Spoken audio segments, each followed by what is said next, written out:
Stephen King's The Shining, a brief overview. The Shining, 1977, by Stephen King, tells the chilling story of Jack Torrance, a recovering alcoholic writer who takes his family to care for the isolated Overlook Hotel for the winter. The hotel, brimming with a dark past and malevolent presence, begins to drive Jack to madness. His young son Danny possesses a psychic gift called The Shining, allowing him to perceive the hotel's horrors and his father's terrifying descent. The novel explores themes of addiction, isolation, and the corrupting nature of evil. Chapter 1. Interview. This chapter introduces us to the main character, Jack Torrance, as he interviews for the position of winter caretaker at the isolated Overlook Hotel. We immediately learn that Jack is a writer struggling with alcoholism and impulsive fits of rage. His past is fraught with problems, including losing a teaching job after assaulting a student and an incident where he accidentally broke his son Danny's arm in a fit of temper. These details immediately create tension and highlight his vulnerability. The hotel manager, Stuart Ullman, warns Jack about the Overlook's tragic history, particularly the previous caretaker who went insane and murdered his family. Jack, however, dismisses these warnings, seeing the Overlook as a chance for a fresh start and a way to focus on his novel. His self-assurance and desire for self-realization will become the driving force behind his eventual downfall. Chapter 2. Meeting with Dr. Edwards. This chapter focuses on Danny Torrance, Jack's 5-year-old son, and reveals his unique ability known as The Shining. Danny meets with Dr. Edwards, a child psychiatrist, who tries to understand the nature of his trauma after the arm incident. During the conversation, Danny not only demonstrates his amazing intuition and ability to see past and future events, but also talks to his imaginary friend Tony. Tony isn't just an imaginary friend, he's a manifestation of Danny's shining, warning him of future dangers and conveying visions. Danny feels fear and anxiety about the Overlook even before they go there, a stark contrast to Jack's optimism. This chapter emphasizes Danny's vulnerability and his special connection to the supernatural world, which will become a central theme of the book. Chapter 3. Packing up. The Torrance family, Jack, his wife Wendy, and Danny, prepares to move to the Overlook. This chapter reveals the dynamic of their relationship. Wendy, though she loves Jack, lives in constant fear of his outbursts and alcoholism. She worries about Danny and his safety, especially after the arm incident. Jack, in turn, tries to be a good husband and father, but struggles internally with his own demons. His desire to change is strong, but his susceptibility to anger and his pull towards alcohol remain hidden threats. The family discusses the upcoming move and how they will cope with the isolation. Danny continues to have strong premonitions about the hotel, intensifying the atmosphere of tension.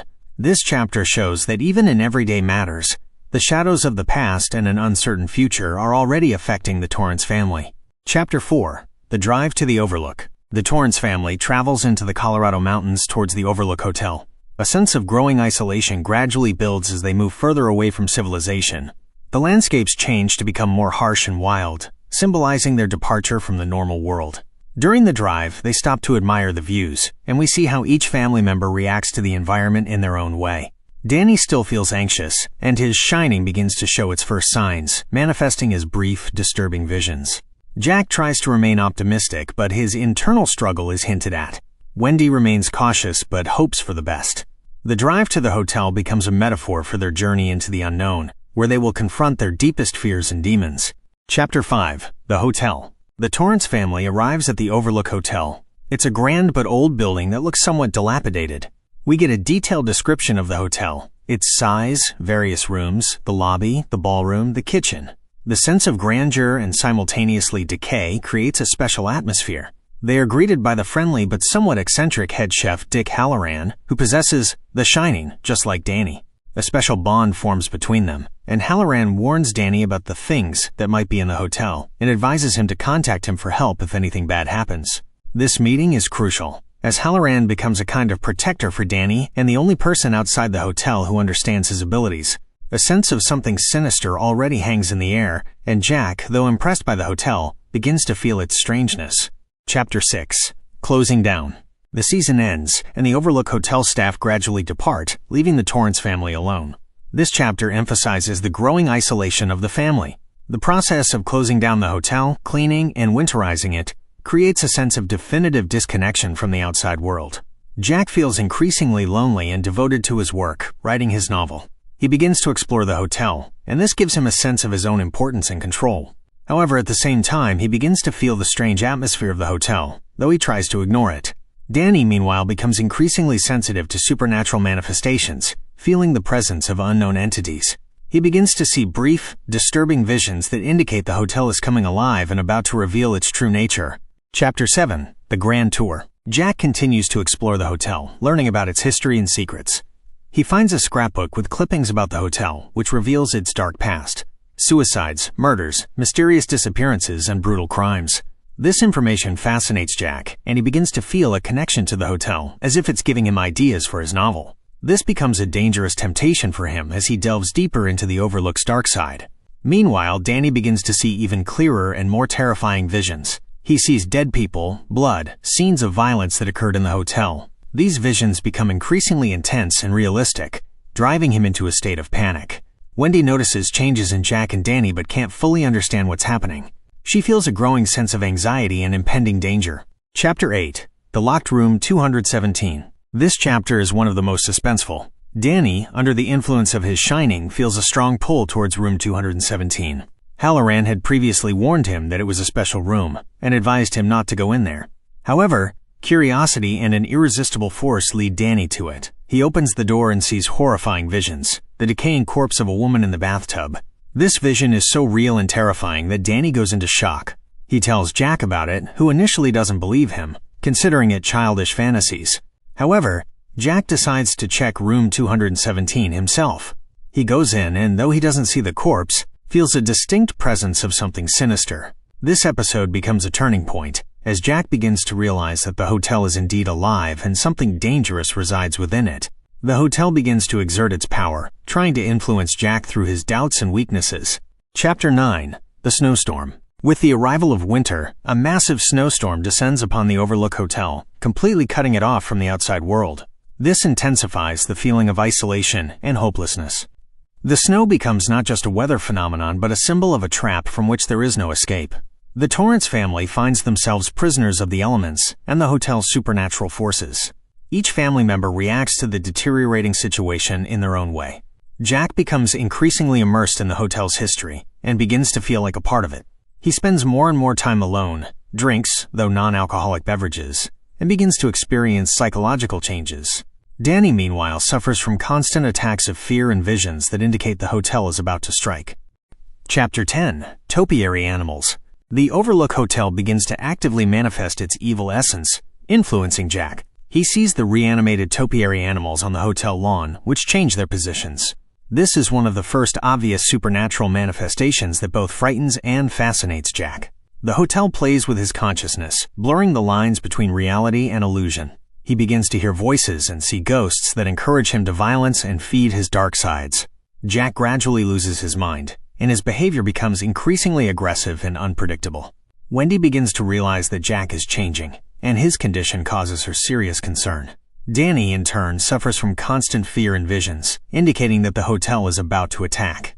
Chapter 11. The Party. Jack Torrance, under the hotel's influence, holds an imaginary party in the empty ballroom, surrounded by the ghosts of previous hotel residents and staff. This is the culmination of his descent into madness. He converses with the bartender Lloyd, who offers him alcohol, which, as we know, isn't actually in the hotel. Jack drinks it, symbolizing his complete return to alcoholism and loss of control. The ghosts support him in his aggression and hatred towards Wendy and Danny, pushing him towards violence.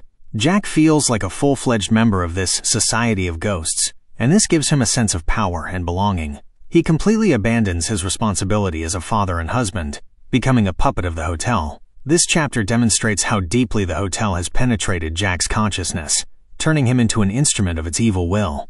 Chapter 12. The Rabbit. Danny Torrance continues to feel the hotel's increasingly strong influence. He sees terrifying visions that become more and more real and intense. One such vision is a huge rabbit that pursues him. This rabbit symbolizes innocence under attack, and at the same time, the horrifying reality approaching Danny. The hotel tries to scare Danny and break his will to fully possess Jack. Danny understands that the hotel wants to corrupt him, just as it has already corrupted Jack. His shining becomes both a blessing and a curse for him, as he sees everything that happens and feels all the pain. Wendy, seeing Danny's state, begins to realize how serious the situation is and that her husband has completely changed. She begins to fear Jack. Chapter 13. The Search. Wendy, realizing that Jack has completely gone mad, tries to find a way out. She sees that he is becoming aggressive and dangerous to her and Danny. She tries to contact the outside world for help but realizes that all means of communication have been disabled. Jack, controlled by the hotel, cuts the phone lines and breaks the radio to prevent any contact. Wendy feels trapped. She tries to protect Danny and find a way to escape from Jack, who is now a threat to them. She begins to prepare for a fight for survival. This chapter emphasizes Wendy's desperation and her determination to protect her child, even if it means fighting the man she once loved. Chapter 14. The Reckoning. This is one of the most horrifying and violent chapters. Jack, completely subdued by the hotel, actively pursues Wendy and Danny. He arms himself with a mallet and tries to kill them, believing that by doing so he will free himself and his family from the curse. He screams threats, blaming Wendy for all his problems. Danny, using his shining, sends a telepathic cry for help to Dick Halloran, who is far away. Halloran senses the danger and immediately sets out to help. Jack continues his attack, and Wendy has to fight him to protect Danny. She wounds him, but this only enrages him further. This chapter is the climax of the horror, where an ordinary person transforms into a monster under the influence of supernatural forces. Chapter 15. Help. Dick Halloran, feeling Danny's telepathic cry, drops everything and rushes to the Overlook Hotel, despite the snowstorm. He knows that Danny and Wendy are in danger. His journey is complicated by the weather conditions, which underscores his determination and the importance of his mission. He arrives at the hotel and tries to help them but confronts Jack, who is now completely possessed by the hotel. Halloran also becomes a victim of Jack's attack, demonstrating the hotel's power and its desire to destroy anyone who tries to oppose it. His arrival gives Wendy and Danny hope for salvation, but also makes him another target for the hotel. Chapter 16. The Final Act. The Overlook Hotel begins to collapse due to a boiler explosion, which Jack forgot to maintain, an irony as this was his main task. This is the culmination of the hotel's destruction, but also its last attempt to fully consume Jack. Jack, still possessed, pursues Danny. Danny, using his shining, reminds Jack of his true identity and his love for his son. For a brief moment, Jack returns to himself, but it is only a fleeting instant before the hotel completely consumes him. Jack dies in the explosion, and the hotel is destroyed with him. Wendy, Danny, and Halloran miraculously survive, escaping the fire and destruction. This chapter leads to the resolution, where the evil of the hotel is vanquished but at the cost of Jack's life. Epilogue. Danny and Wendy, along with Dick Halloran, are safe. They have recovered from the traumatic events, but their lives are forever changed. Wendy recovers from her injuries, and Danny continues to live with his shining, though he has learned to control it. Halloran, who survived Jack's attack, becomes a source of support and strength for them. He understands their suffering and helps them cope with the aftermath of what they experienced. The future of the Torrance family is uncertain, but they have survived and can now begin a new life. The epilogue leaves the reader with the feeling that evil has been defeated, but the scars of it remain forever. This is a story of survival, the power of love, and the idea that even in the most terrifying circumstances, light can be found.